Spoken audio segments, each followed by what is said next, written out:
Okay, I'm Erin McQuarrie and I studied printed textiles. My project this year is called Homage to the Studio, and it's based around the interior of the Macintosh building, kind of post-fire, and also the Japanese influence found in the structure. I've always been interested in the building because I'm from Glasgow and I'm also a tour guide at the school, so I've quite a kind of vast knowledge of it.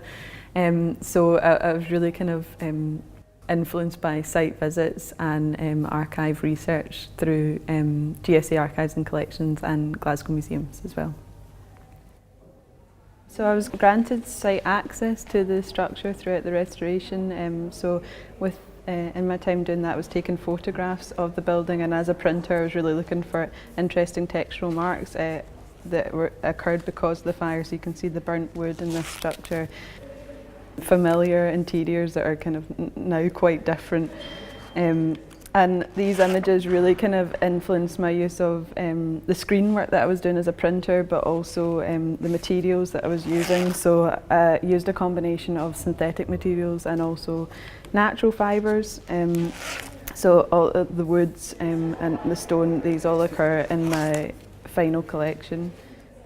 One of the most influential points was when the building was kind of covered in this stripped wood.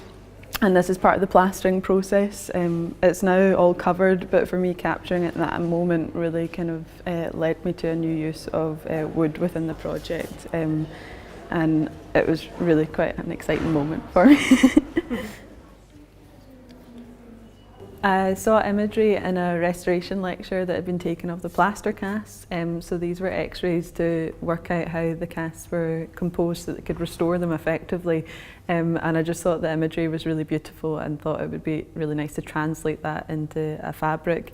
So I did that with the Centre for Advanced Textiles in-house at GSA, and also kind of manipulated some of the imagery to kind of match wood block prints that I'd been looking at Glasgow Museum's archives as well. CAT is the Centre for Advanced Textiles, and they work within the Reed building at GSA. It was really brilliant to work with them to produce prints that essentially I can achieve in the print room. You can obviously print thousands of colours digitally on fabric, and it's quite a challenge to do that by hand, so it was good to use it for something that I can achieve upstairs. And it's quite a small team, but they're great people and they're really up for engaging with student projects as well. So it's been a pleasure to work with them this year.